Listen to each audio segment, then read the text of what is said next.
Well, you always know when you see the orange 44 over my shoulder, it is time to talk Syracuse football. We go inside enemy territory today, and Syracuse's next opponent coming into the JMA Wireless is the Pitt Panthers, a team that Syracuse has played since 1955, every single season, Board Green. I don't know if you knew that stat. I looked it up. And so joining us to go inside enemy territory, by the way, today's broadcast brought to you by our friends at Play It Again Sports, is the former quarterback for Pitt himself, and now he's a color analyst for the team. He's joined us on the radio many, many times, so we'll welcome him into our virtual world for the first time. It's Pat Bostick. What's up, Pat? How are you? Jim, Paul, how you doing, guys? Good to be talking Pitt Panthers and Syracuse. I mean, these teams just keep playing each other. I don't know why Syracuse wants to get on the field with Pitt. Pitt has dominated the Orange. As a matter of fact, 19 of the last 23 have gone the way of the Panthers. So let's talk a little Pitt Panther football and talk about this 4-2 team that comes marching into the JMA Dome this weekend. Yeah, excited about it. You know, it's a matchup that I know very well. And one that I think rivalry is an appropriate word, and always good to come up to the Dome and come up north, and even better to do it for a night game. Pat, is it an appropriate word? You know, normally a rivalry is back and forth. You know, there's a little tay-to-tay. It's been sort of one-sided. You guys have been beating us with a rusty wrench. So, where is the other? We'd love to see the other side of that rivalry where Syracuse has been winning a couple of these. Yeah, well, I mean, a lot of them have been one-possession games. You know, last year was a fluky game for sure with Kyle McCord, you know, his lone real bad performance of the year. But there's been a bunch of them that are toss-ups. There was the basketball game back in 2016. I call it a basketball game. It was a football game, but the score was more like an old Big East. Actually, it was higher scoring than an old Big East basketball game back in the day. But I do think there's, you know, you recruit a similar area, you know, similar type of player. Both programs have an edge about them. Both have rich basketball history. And I think that, you know, when you play each other that many times, it certainly, you know, there's familiarity you don't have with other opponents. So that's why I use the word rivalry, regardless of the ebbs and flows of how the trends have gone. I mean, there were a period of time in the 90s when it was the other way too. So we know it can switch quickly. Well, pretty good win for Pitt last time out, taking out Florida State, who was ranked 25th when they played them last week. But there are two losses, as I mentioned, a 4-2 team. Losses at West Virginia in Morgantown, and then Louisville at Acrisure. So let's talk about those two games. They're both close games. One of them even went into overtime. So what is the moxie of this Pitt team this year in terms of battling in close games? And let's talk specifically about those two games, because we're interested in, you know, seeing how Pitt loses. So maybe Syracuse could get on top here in Central New York. Go ahead. Yeah, both those games, there were some common threads. You know, turnovers were a problem in the red zone. You know, there was poor third down efficiency, but both games saw Pitt give up double-digit leads. 17 points up 17-0 against Louisville, and then a 10-point, you know, second half lead given up against West Virginia. Ultimately goes to overtime and loses. And Louisville's a one possession game at the end. So games that I think Pitt felt it played a large part in losing, not necessarily the opponent winning. But there's been a big change made since then, and that's been at quarterback. So you know, the young freshman has certainly done his part to put this Pitt team in a position to blow out Boston College at home, and then to go down on the road to Tallahassee and win in that environment. They're a much different looking offense and football team with this kid at the helm. Pat, what were expectations for Pitt before the season? You know, Pitt had a lot back. You had Eli Holstein back, your starting quarterback. Desmond Reed's an All-American running back. Fortified the offensive line a little bit, had a lot of your pieces back in the perimeter. You know, All-American linebacker back on defense. Two linebackers that are really All-American caliber and experience on the back end. So I think they were, you know, picked towards the upper half of the league in most what I've seen, but kind of towards the middle. But I think there was an upside. You know, this team had to answer a lot of questions, starting 7-0 last year and then losing the last 6.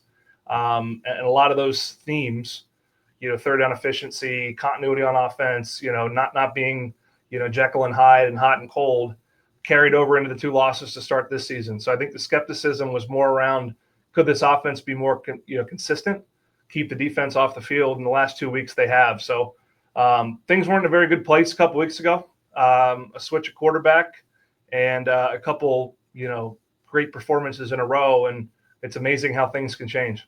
We're talking with Pat Bostick. We're inside enemy territory, talking Syracuse and Pitt. Our broadcast today brought to you by our friends at Play It Again Sports. All right, let's talk about the youngster. Mason Heinschel is his name.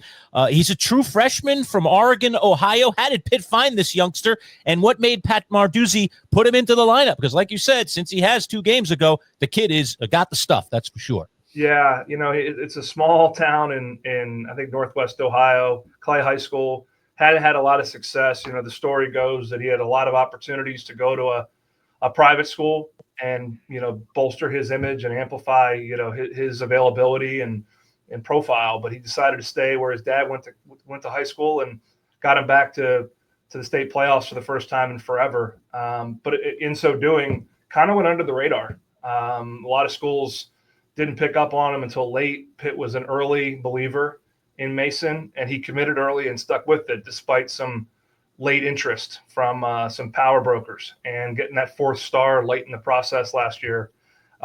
He's got it all when it comes to, he's not the biggest guy in the world, but he's every bit of 6'2.5", 6'3". But to me, it's the things you saw on tape during high school. He came and actually participated in bowl practice with Pitt in December, which is highly unusual. Because we played in Detroit, and Toledo's not too far from Detroit, so he was able to make it up there to practice. He couldn't play in the game, but and then from the time he got here in January, it's been a steady climb. And you saw the talent in spring ball, you saw it in fall camp. It's hard when you have an incumbent starter to outseat that person because there's game film and you've been in the trenches with that person before. But given the self-inflicted wounds of the 2 losses in a row, West Virginia and Louisville, I think Pitt just decided you're going to ride the hot hand and go with the young guy and see what he's got. And he's proven that everything he did in practice and has shown since his time, arriving on campus, it translated to the field and then some. Pat Narduzzi has been there forever, and he's been doing a lot of winning. But 11 I years. ask you, yeah. So, Pat, my question to you is, how has he found a way to continue to reinvent himself? Because, sometimes when you're at a program for a long time, all of a sudden the message can grow stale and things can happen. And obviously, specifically in the world of college football, things have been changing left and right every last couple of years here. So how has he continued to reinvent himself, do you think?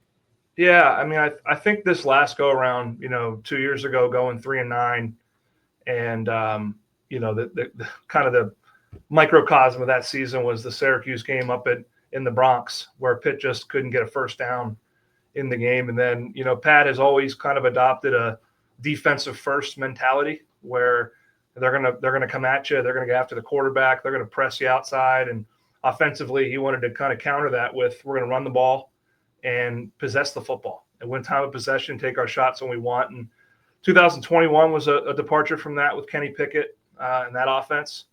And 22 was a really good football team that probably underachieved a little bit. 23, the bottom kind of fell out of that offensive philosophy. And he took a 180 and went and hired Cade Bell, a 30-year-old offensive coordinator from Western Carolina that came in and is running a play every 9 seconds, every 10 seconds. And that flies in the face of time of possession, 2-minute scoring drives or a 50-second 3-and-out. And we've seen the bumps that go along with that marriage. But I think the pass first mentality of Cade Bell, coupled with this freshman, they're starting to plug in. And the last 2 weeks, actually, they've been, at or near winning time of possession and have had more first downs than their opponent, which, regardless of what style of offense you play, that's ultimately what keeps your defense off the field, is moving the sticks. So I would give Pat a ton of credit for rolling the dice on a totally probably counterintuitive offensive philosophy. But we've seen Nick Saban do it over the years. We've seen a lot of great coaches that have longevity adapt with the times. And Pat's defense is still his defense, but that offense looks a lot different than it did even, a couple seasons ago.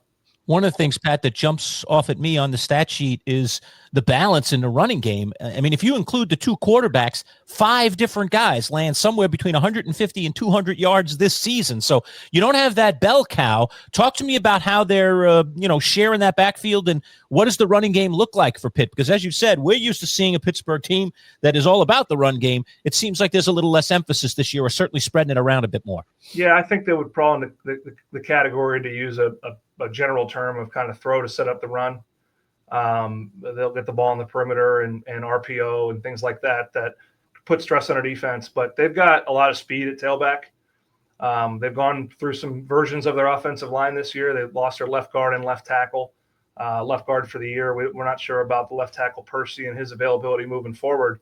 But they've been able to spread defenses out and kind of throw them out of a one high safety look. And a lot of these teams are playing them 3 safeties at times and trying to keep things in front of them to limit the big plays. Where Mason's come into play is the intermediate passing game is much more consistent. So you get those favorable looks, and they've got Desmond Reed, who pound for pound is one of the best players in the country, can catch it, can run it. And then they've got 2 young kids, Joels Goff from Central PA and Jakarian Turner, that are their own version of thunder and lightning. So, they'll run it inside, outside. They'll toss it on the perimeter. They'll jet sweep you. They've got different components to their run game, but what really creates real estate for that is the fear of how the pass game can threaten you and what it does to you formationally and from a schematic standpoint. So I think their passing game has opened up a lot of avenues for their running game, particularly the last 2 games. Pat, bring us inside the helmet. You've played the game before. What's the difference between playing at 2:00 on a Saturday and a primetime game on a Saturday night? The fire in your belly, the gut, when you know that you got a few more eyes watching you for that sort of thing. So bring me to it. Yeah, no, well, first of all, I mean, you got another 5-6 hours to sit around and the anticipation builds up. And I think, you want to play in primetime games. Obviously this is on the ACC network, which it'll be the only show on, certainly there. And people want to watch it. They're going to be flipping back and forth, and there's less to choose from at that point in time. So it's, every opportunity to play at night's a big one. But I do think that just the anticipation building on game day, I always loved as a player getting up and at it. This tests you a little bit. You try to program yourself so you're not sitting around just tapping your foot and twiddling your thumbs. But it's something you play for sure and look forward to. Yeah, that's fascinating. Getting up and at it, right? Get right at it rather than waiting the whole day around. Talking with Pat Bostick, Pitt analyst. Today's broadcast is brought to you by our friends at Play It Again Sports, where you bring in your used goods and you can buy stuff cheaper and you can even get money for your stuff. Let's just take 30 seconds to learn a little bit more about our friends at Play It Again. Warm weather sports season is here, and if you want to gear up and save money on some of the top brands of golf, soccer, and baseball equipment, and much more, Play It Again Sports can be your solution. With both new and gently used gear, Play It Again has prices way less than regular retail stores. And for all you golfers out there, get some quick money for those clubs you've got stashed away and are collecting dust. Play It Again is always looking for quality gear. No appointment necessary. Just bring it into the store. Play It Again Sports in the DeWitt Town Center on Erie Boulevard. Don't spend more. Play it again. Play It Again Sports. Syracuse.com. Talking with Pat Bostick, we are inside enemy territory. Syracuse getting ready for Pitt at the JMA this coming Saturday night. The Pitt Panthers, you mentioned, Pat, this passing game has gotten going, especially with the true freshman in there at quarterback. And I think good passing attacks with Pitt, and you've had some pretty good receivers over the year. Dare I say, I'll date myself a little bit, because I remember the days when Larry Fitzgerald would run wild all over the dome. I don't want to see another one of those. Do you have any Larry Fitzgeralds on this team, or what's this receiving core like? There aren't many Larry Fitzgeralds in this universe. That's true. No, we don't have one like that on this team. There aren't a lot of Marvin Harrisons either, to throw you guys a bone up there. But it's a balanced group. I mean, the ball gets spread out a lot. I would say, something that's incredibly uncommon that happened this week, it's happened more than once with this young man, is that Desmond Reed was the ACC receiver of the week. He's a tailback. So, he motions around, and, he's very much, if you remember Darren Sproles that played in the NFL for a long time, that is him. He's diminutive in size, but he just is a matchup problem. And I imagine, Fran Brown and Elijah Robinson are thinking right now, like, if there's where's Waldo, where's he at? right? Yeah. We got to find him. But Raphael Williams is a transfer, played at Western Carolina for Cade Bell. That's really moves around, is a great route runner. Kenny Johnson is the guy that's going to take the deep shots, and they're going to throw the ball up to in critical situations. They've had a couple transfers that have helped them out at the receiving position. Katarius Hicks from Louisville, who is really fast and dynamic with the ball after the catch. And then Deuce Spann is a bigger guy, transferred from Florida State, about 6'3", 205, that they'll use. He can really burn. He can run to take the top off the coverage. So it's a multifaceted group. None of them are the same, but there's not one guy you're going to point to and say, like, that's Larry Fitzgerald. It's more they find different ways to get multiple guys involved, and they all kind of have their own strong suits. And Cade Bell, the offensive coordinator, has really figured out how to maximize those. All right, Pat, shoot me straight here. Are the Panthers on defense licking their chops? Do they smell blood in the water here at Syracuse? Syracuse has lost 2 in a row, and a lot of that has been ugly, and they've had a quarterback change, not by choice, unfortunately, due to injury here. Does Pitt smell something in the water? Are they licking their chops for this? I think they're licking their wounds a little bit, to be honest with you. This is a really banged up Pitt defense, and I'm not trying to rope it up here. This is, if you watch the Florida State game, it was talked about on the broadcast. I mean, they've got a defensive tackle, Isaiah Neal, playing defensive end. They've got 2 defensive linemen out for the year that won't return. One that hasn't played a game yet, who's listed as a starter. One that started 2 weeks ago, didn't play last week. And really, they're thin at a position where they've been really strong. And the blessing there is I think they have 2 of the best outside linebackers in the conference, in Kyle Lewis, an All-American, and then Rasheem Biles, who plays into the boundary more often. Those 2 are just absolute dudes. And Pat Narduzzi's not afraid to dial it up and blitz you. So their lack of depth in the D-line certainly is a concern. But those linebackers are playing at a high level, and they give, I think, that whole defense a lot of confidence. But this is a confident group. I thought they played really well, but for a couple plays against Florida State. Florida State rushed it 42 times, and they gained 170 yards. But that average is a winning performance by them. This is an offense that averaged about 295 a game on the ground. But the depth has been tested. And I know Fran and his offense are going to try to be physical in this game against Pitt, and they've got big backs. So it'll test Pitt's depth and as they come off of a physical game down in Tallahassee. We're inside enemy territory. We're scouting Pitt and Syracuse at the JMA Wireless Dome this Saturday night. Pat Bostick is our Pitt insider here, analyst for the Panthers, former player there as well.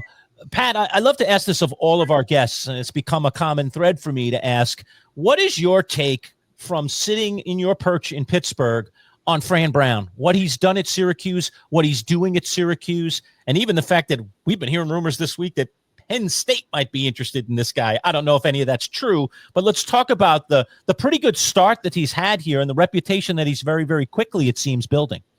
Yeah, no, I think he's done a terrific job up there. I mean, that as you know, and there's been coaches throughout the years that have tried to, get that program to where it was in the 90s when it was at the peak of the Big East. And I think Fran's got about as close as you can to making Syracuse football relevant. And obviously they had a terrific season last year. Not a memorable night in Pittsburgh, but outside of that was, they brought in a quarterback that was a big time recruit for them.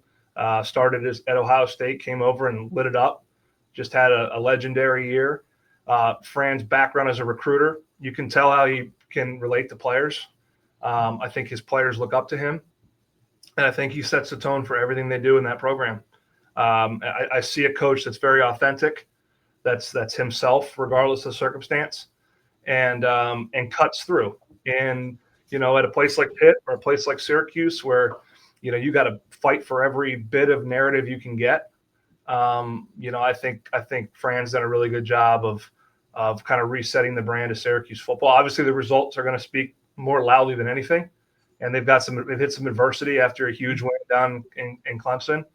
But coming off an open week, I'm sure he's going to have those guys fired up to play Pitt, in the Dome Saturday. And I think he's doing a fine job there, and not surprised that his background as a recruiter, working for Kirby Smart, is appealing to others as well. And I know Syracuse fans don't want to hear that your coach is a candidate for another job, but that means he's doing a good job.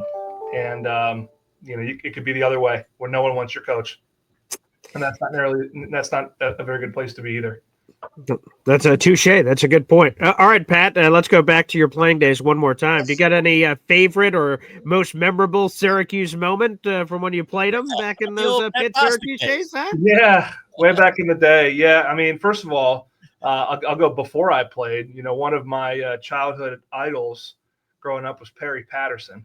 Remember him well. Yeah, he's from Lancaster, PA, where I'm from, and I remember watching him play basketball in high school, but also football. He threw no-look passes and was just a tremendous talent. I started against Syracuse as a freshman. We got a big win at home. Those games were always spirited.